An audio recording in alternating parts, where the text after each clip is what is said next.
देवर तो मौत है भाभी के लिए। ये हदीस जब मैं पढ़ता था तो बहुत से लोग कहते थे मौलाना आजकल जॉइंट फैमिली है, लोग ऐसे रहते वैसे रहते, कैसे हो पाएगा। लेकिन इसका नुकसान मैंने उस वक्त देखा जब एक बार मैं सऊदी के सफर पर गया था और वहां यह हादसा जब मुझे लोगों ने बताया तो बड़ा अजीब लगा कि अल्लाह के रसूल ने जो देवर भाभी का पर्दा बताया वो कितना सटीक और कितना सही है। वहां एक अजीब किस्सा सुनने में आया मेरे जद्दा का कि जद्दा में भोपाल का एक आदमी टैक्सी ड्राइवर था। दोनों भाई वहां पर टैक्सी चलाते थे, एक भाई रात में एक भाई दिन में। और भोपाल का ये आदमी फैमिली के साथ रहता था। छोटे भाई की शादी नहीं हुई थी। 8 साल 10 साल 15 साल का अरसा गुजर गया। इस आदमी के 4 बच्चे भी वहां पैदा हुए। एक मर्तबा ये शख्स किसी कस्टमर की तलाश में जद्दा में बैठा हुआ था अपनी टैक्सी पर कि एक औरत आती है, उसका पेट बड़ा था, उसके पेट में हमल था, बच्चा था, और आकर कहती है एक्सक्यूज मी। इसने कहा जी क्या बात। देखिए मुझे बहुत तेज़ पेट में दर्द हो रहा है, ये करीब में जो हॉस्पिटल है जल्दी ले चलिए, मेरी डिलीवरी का वक्त करीब है। उसने कहा आओ बैठो। टैक्सी खोली और बिठा लिया और जल्दी से ले गया और हॉस्पिटल में उसने सोचा चलो, उसने हाथ पकड़कर हॉस्पिटल तक पहुंचा दिया और वहां स्टाफ ने फ़ौरन इस औरत को लिया और जल्दी से अंदर ले गए। उसने सोचा ये उसका आदमी होगा। उससे लिखा पढ़ी कराई, कहाँ से आए हो, कैसे आए हो, क्या हो, कहाँ, फ़ोन नंबर, मोबाइल नंबर। उसने कहा अरे मुझे तो उससे पैसे लेना थे टैक्सी के। अंदर से चेकिंग होके आवाज़ आई तो इससे कह दिया उसको तो 3-4 दिन यहाँ एडमिट रहना पड़ेगा क्योंकि डिलीवरी कभी भी हो सकती है, रात में भी। फिर भी एक नॉर्मल हो गई तो ठीक, ऑपरेशन हुआ तो 3-4 दिन 5-6 दिन रखना पड़ेगा। इसने सोचा कि चलो यार 2-3 दिन में कभी यहाँ से निकलेंगे फिर ले लेंगे इससे पैसे, अभी तो वो बेचारी परेशान है, उसके साथ कोई है भी नहीं। ये अपना टैक्सी उठाकर चल दिया। पूरा दिन टैक्सी चला के रात में घर पहुंचा, रात भर सोया। रात में इसका छोटा भाई टैक्सी चलाता था, वो टैक्सी चलाता था, ये दिन में टैक्सी चलाता था। तो जब ये सुबह फजर की नमाज पढ़ने उठा, नमाज पढ़ के आया, इसकी बीवी ने इसको चाय बनाई, अपने शौहर को ब्रेड आमलेट वगैरह बनाया कि चलो नाश्ता करो अब तुम जाओगे। मोबाइल फ़ोन की घंटी बजी, वो वाला फ़ोन लैंडलाइन, वो घंटी बजती है। इसने घंटी उठाई, अरे कौन इतना सुबह सुबह। इसने सोचा कि कोई कस्टमर होगा, कहीं जाना होगा, फ़ोन करते हैं लोग। तो इसने फ़ोन उठाया, कहा हेलो। वहाँ से आवाज़ आई कौन, जमील साहब। कहा जी, बड़े नालायक इंसान है तुम। कहा क्यों, क्या हुआ। कहा हॉस्पिटल में तुम अपनी बीवी को छोड़ गए हो, बेचारी रात भर यहाँ परेशान रही, जल्दी आइए हॉस्पिटल में, डिलीवरी हो गई और तुम्हें लड़का हुआ है। इसके तो होश उड़ गए। ए डॉक्टर तुम्हारा दिमाग ठीक है, वो मेरी बीवी भी नहीं थी। अच्छा हुआ ये फोन मैंने उठाया, कहीं मेरी बीवी ने उठा लिया होता तो कयामत आ गई होती। दिमाग ठीक रखो। उधर से उस डॉक्टर ने, लेडीज डॉक्टर की चिल्लाई इसके ऊपर, चुप बदतमीज कहेंगे। ये इंडियन पाकिस्तानी कमीने सब ऐसे ही होते हैं। बच्चा पैदा हो गया, आप कहते बेरी बीवी नहीं, लड़ाई लड़ते हैं घर में और यहां आके छोड़ जाते हैं। आ रहे हो या मैं पुलिस भेजूं। कहना पुलिस मत भेजो, मैं आ रहा हूं। गया सीधे टैक्सी चलाता हुआ हॉस्पिटल में पहुंचा और जाकर किस वार्ड में, फला कमरे में। खोला कमरा, डाइन चुड़ैल मर जा, मैं ही मिला था तुझे। एक तो मेरा किराया नहीं दिया, बिस्तर पे लेटी और कह रही है मेरा बच्चा। अब रोती है, तुम्हें क्या हो गया। अरे घर में थोड़ा सा झगड़ा हो गया, इसका मतलब ये थोड़ी कि तुम हमें इतना डांटोगे, अपने बच्चे को तुम एक्सेप्ट ही नहीं कर रहे हो। अरे उसने रोना शुरू कर दिया, इसका दिमाग खराब। हे ड्रामे बंद कर। हे डॉक्टर साहब ये मेरी बीवी भी नहीं है, पता नहीं कौन है। डॉक्टर साहब कहते चुप, रो रही है। एक औरत कैसे किसी को अपना शौहर कह देगी। मानता हूं झगड़ा होता है घरों में, सबके घर में होता है, लेकिन इसका ये मतलब है कि तुम बीवी मत। अरे डॉक्टर साहब अल्लाह की कसम ये मेरी बीवी नहीं है। और वो कहती डॉक्टर साहब ये झूठ बोल रहा, अल्लाह की कसम मैं इसी की बीवी हूं। मामला बड़ा पेचीदा। डॉक्टर ने कहा रुको। मामला इतना बिगड़ गया, इतना बिगड़ गया हर आदमी उसी औरत की बात कर रहा है, क्योंकि औरत के आंसू बड़े खतरनाक होते हैं। इन आंसुओं को जो समझ जाए वो बहुत बड़ा समझदार माना जाएगा। औरत के आंसुओं को समझना बड़ा मुश्किल है।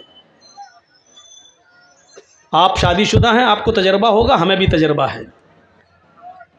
बहुत ये आंसू बड़े खतरनाक होते हैं, इसलिए पूरे हॉस्पिटल का स्टाफ औरत की तारीफ कर रहा है। क्या है? बिल्कुल से चुप चुप।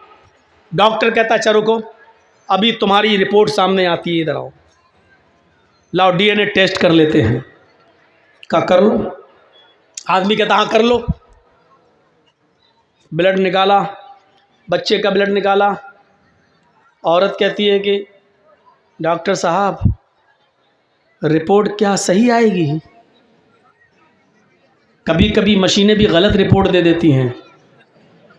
ये औरत बोल रही है। अब वो आदमी जिसका ब्लड निकल रहा था वो कहता चल, मशीनें कभी कभी गलत रिपोर्ट दे देती हैं। अब जब पोल खुलने वाली हुई तब रिपोर्ट गलत। चुप। अभी दूध का दूध, पानी का पानी अलग होता है। इसी बीच अजान की आवाज़ आने लगी। इसने वहीं पर अपने सर का गमछा उतारा, बिछाया, नमाज पढ़ना शुरू कर दिया। लेकिन सोचने लगा यार कहीं गलत रिपोर्ट आ गई तो, कहीं औरत की बात सही ना निकल जाए, कहीं यही रिपोर्ट ना आ जाए कि मेरा ही बच्चा है, तब तो घर में कैसे लेके जाऊंगा। अल्लाह देख तू अच्छी तरह जानता है मेरा बेटा नहीं है। अल्लाह तू जानता ही है मेरी बीवी नहीं है। अल्लाह देख मेरी रिपोर्ट सही आनी चाहिए। 2 दिन के बाद कहा जाओ रिपोर्ट आएगी। 2 दिन के बाद तुम आना। 2 दिन के बाद इसको बुलाया। बोलो क्या बात? हाँ जी। और डर भी रहा है। डॉक्टर हंस रहे हैं। तो डॉक्टर साहब हंसिए मत, पहले बताइए रिपोर्ट क्या आई है।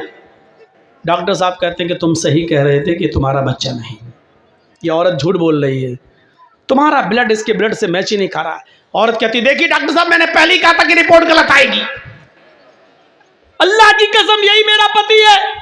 आदमी कहता चुप, तेरी पोल खुल गई है, दूसरे का पाप मेरी गोद में डालना चाह रही है, भाग यहां से।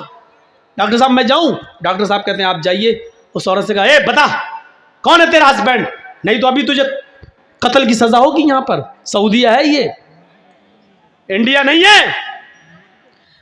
कहती डॉक्टर साहब अल्लाह की कसम ये इसी का बच्चा है, मैं इसकी बीवी हूं, मत जाने दीजिए, मैं किसके पास जाऊंगी।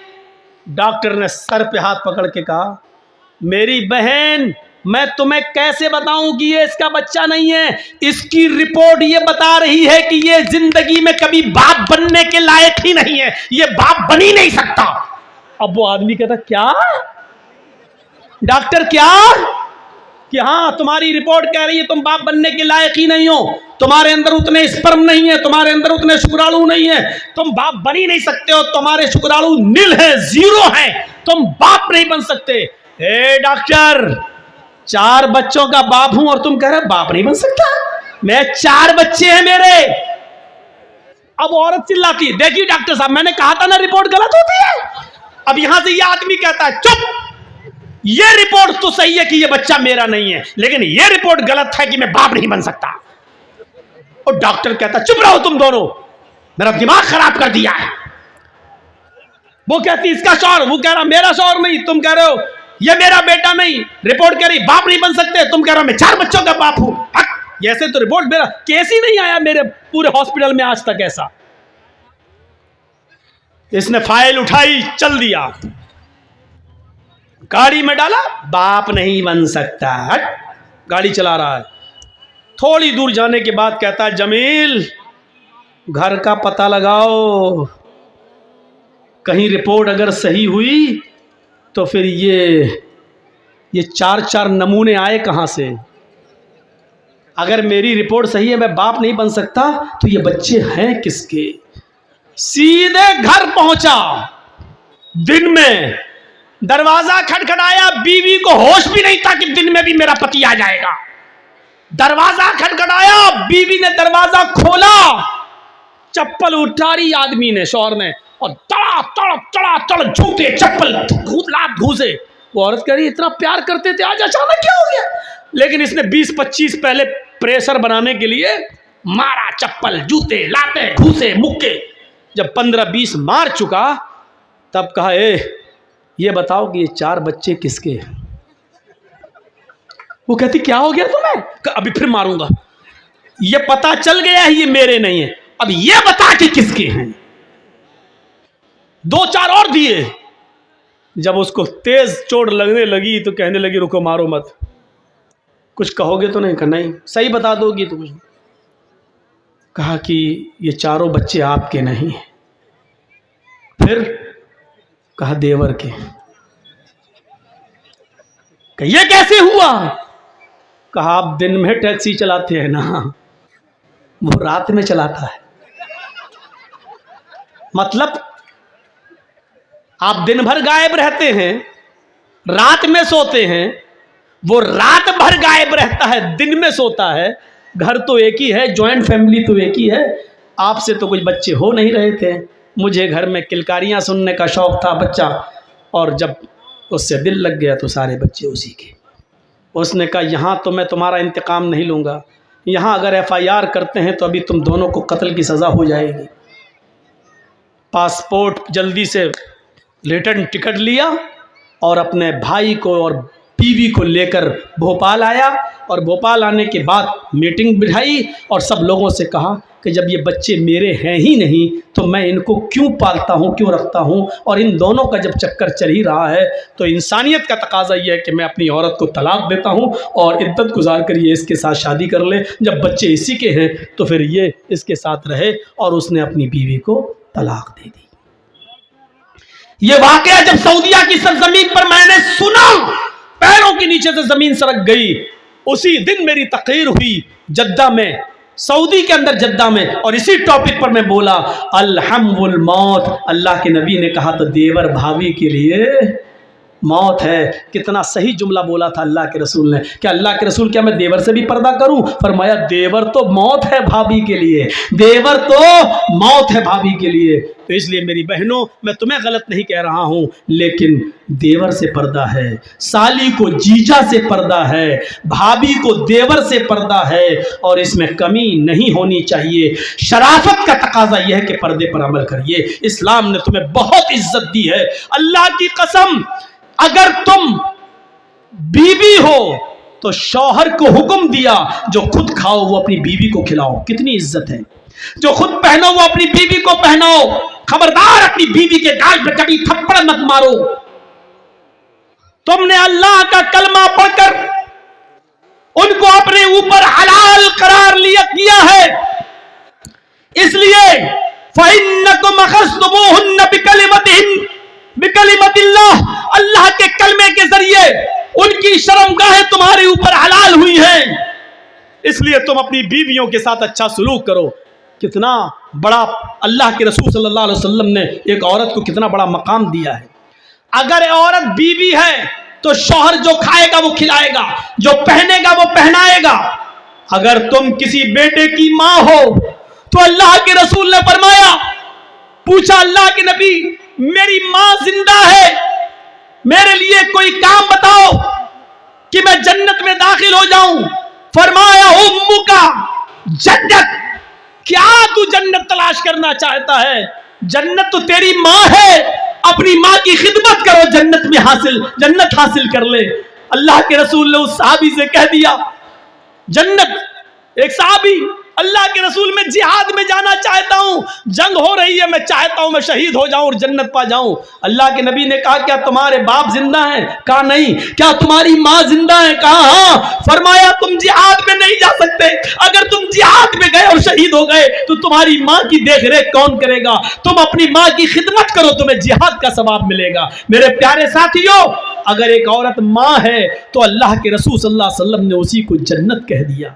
एक औरत बहन है या बेटी है तो बाप को हुक्म दे दिया कि अगर तुम्हारी 3 बेटियां हैं या 3 बहनें हैं तुम उनको पढ़ाओ, उनको लिखाओ, उनको अच्छा अदब सिखाओ, उनकी अच्छी तरबियत करो, और जब वो बड़ी हो जाएं तो उनको दीनदार घर में उनकी शादी कर दो, उनका निकाह कर दो। तुम जन्नत में मेरे पड़ोसी बनकर मेरे साथ ऐसे रहोगे जैसे ये दोनों उंगलियां आपस में मिली हुई है। ये अल्लाह के नबी सल्लल्लाहु अलैहि वसल्लम ने फरमाया। तो बेटी और बहन को पढ़ा पढ़ाना लिखाने वाला और उनकी शादी कराने वाला मोहम्मद रसूलुल्लाह का पड़ोसी बनकर रहेगा। सोचो मेरे प्यारे साथियों, कितना बड़ा मकाम दिया है एक औरत को। इस्लाम के अलावा दुनिया की कोई ताकत, दुनिया का कोई धर्म, दुनिया का कोई मजहब औरत को इतनी आजादी नहीं देता है और इतना बड़ा मकाम नहीं देता है। मेरी बीवी मेरे जमीन में से भी हिस्सा पाएगी। जरजीत साहब जब मरेंगे तो मेरी जमीन में से भी हिस्सा पाएगी। जिस घर से आई है वो अपने बाप की जमीन में से भी हिस्सा पाएगी। और उसके भाई हैं, भाई की विरासत में से भी बहन का हक है, बेटे की विरासत में से भी मां का हक है। यानी एक औरत को चारों तरफ से अल्लाह के रसूल ने इतना पावर दे दिया है। अगर कोई बेटा है उसके पास विरासत है तो बेटे की विरासत में से भी मां को हिस्सा मिलेगा, शौहर की विरासत में से भी बीवी को हिस्सा मिलेगा, बाप की विरासत में से बेटी को हिस्सा मिलेगा। जरा तसव्वुर कीजिए कि कितना औरत को कितना बड़ा मकाम दिया गया, कितना बड़ा मर्तबा दिया गया। इस्लाम के अलावा दुनिया में कौन सा मजहब है जो जमीन और जायदाद और विरासत का मालिक बनाता है औरत को? नहीं। इसलिए मेरी बहनों, मेरी माओ, मेरी कौम की बेटियों, इस्लाम की इज्जत करो, इस्लाम को समझो, इस्लाम के उसूलों पर चलो, पर्दा करो। तुम्हें अपने बच्चों को तरबियत देना है, तुम्हें अपने बच्चों को आलिम बनाना है, अपने बच्चों को अच्छी तरबियत देना है। याद रखना, नेपोलियन ने कहा था mother's lap is first college for children. मां की गोद बच्चे का पहला मदरसा है। अगर बच्चा अपनी मां की गोद से अच्छी तालीम, अच्छी तरबियत हासिल न कर सका तो कोई यूनिवर्सिटी उसको अच्छी तरबियत नहीं दे सकती है। आप देख लीजिए, आपके मालदा में कॉलेज होंगे, हरिश्चंद्रपुर में भी कोई ना कोई बड़ा स्कूल होगा, मालदा में तो मेडिकल कॉलेज भी होगा, कलकत्ता में कॉलेज। कितने लोग इन यूनिवर्सिटियों से और कॉलेजों से पढ़ के निकलते हैं, बीए करके, एमए करके, बीकॉम करके, एमकॉम करके, बीएससी करके, एमएससी करके, पीएचडी करके, एमबीबीएस करके, एमडी करके, एमएस करके। लेकिन इतने पढ़ने लिखने के बावजूद भी आपने देखा होगा कि आप चले जाइए सड़क के किनारे, पैंट की चैन खोलकर खड़े होकर पेशाब कर रहा होगा। एक कुत्ता भी जब पेशाब करता है तो एक टांग उठा लेता है ताकि छींटे ना आए। ये कॉलेज से पढ़कर आने वाला, स्कूल और यूनिवर्सिटी से पढ़कर आने वाला दोनों पैर जमीन पर रखकर पेशाब करता है और धार के छींटे इसके कपड़ों पे आते हैं। ये कुत्ते से ज्यादा बदतमीज है। कुत्ते में भी इतनी तमीज है, कम से कम वो एक पैर उठा लेता है ताकि छींटे ना आए। कुत्ते में अकल है, कुत्ते में तमीज है। ये उससे भी ज्यादा बदतमीज है जो खड़े होकर दोनों पैर जमीन पर रखकर पेशाब करता है। यूनिवर्सिटियों ने इसको इंसान नहीं बनाया। अगर ये बच्चा मां की गोद से अच्छी तरबियत हासिल न कर सका, मां ने अगर इसको अच्छी तरबियत नहीं दी, तो यूनिवर्सिटी से उम्मीद मत रखो। तुम्हें अपने बच्चों को अच्छी तरबियत देना है, तुम्हें अपने बच्चों को अच्छा बनाना है। मुझे उम्मीद है कि मेरी बहनों, मेरी कौम की बेटियों, मेरी कुछ बातें तुम्हें बुरी लगी होंगी, उस पर माफ करोगी, लेकिन उस पर इबरत हासिल करोगी, संजीदगी के साथ गौर करोगी। अल्लाह ताला तुम्हें अच्छा बनाए, नेक बनाए, पर्दे की तौफीक अता फरमाए।